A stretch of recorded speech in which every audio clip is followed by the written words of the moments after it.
une histoire qui n'a pas duré. Début avril, Tori Spelling a lancé son tout premier podcast baptisé Miss Spelling. Un rendez-vous sonore qui avait débuté en fanfare puisque l'actrice de 50 ans avait déclaré demander le divorce à Dean McDermott, après 18 ans de mariage, lors de l'enregistrement du premier épisode.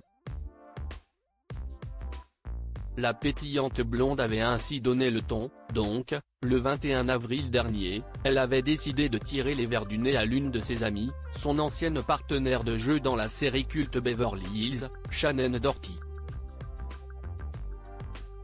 Au micro de sa consoeur, celle qui a succombé à un terrible cancer du sein, samedi 13 juillet, avait ainsi révélé avoir eu une liaison avec un certain Brian Austin Green. Nous avons partagé beaucoup de choses au fil des ans. Je ne savais pas, jusqu'à ce que j'écoute ton podcast, que tu étais sorti avec Brian Austin Green. Avait ainsi annoncé à son interlocutrice celle qui a campé le personnage de Brenda Walsh dans le célèbre show des années 1990. En effet, alors que Tori Spelling et l'acteur connu pour son personnage de David Silver ont vécu une idylle au début des années 1990, Shannen Doherty avait alors expliqué au cours du podcast qu'elle et le comédien se sont mis ensemble quelques années après l'arrêt de la série. C'était bien plus tard, peut-être pendant que je jouais dans Charmed, et ça n'a pas duré, avait-elle assuré l'ancienne épouse de Curtis Warrenco. Shannen Doherty, Jason Priestley, Tori Spelling, les acteurs de Beverly Hills n'ont, presque, pas changé.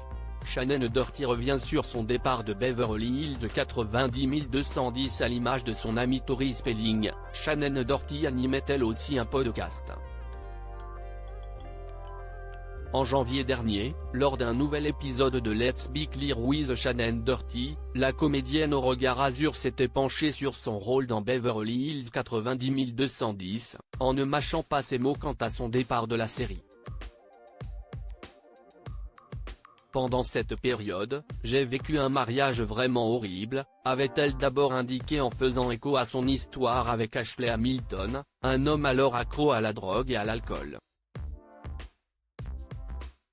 Et d'ajouter, certaines choses, qui se sont passées dans le cadre de cette union, faisaient qu'il m'était difficile d'être à l'heure au travail. Les producteurs avaient alors décidé de se séparer d'elle sans lui donner beaucoup d'informations.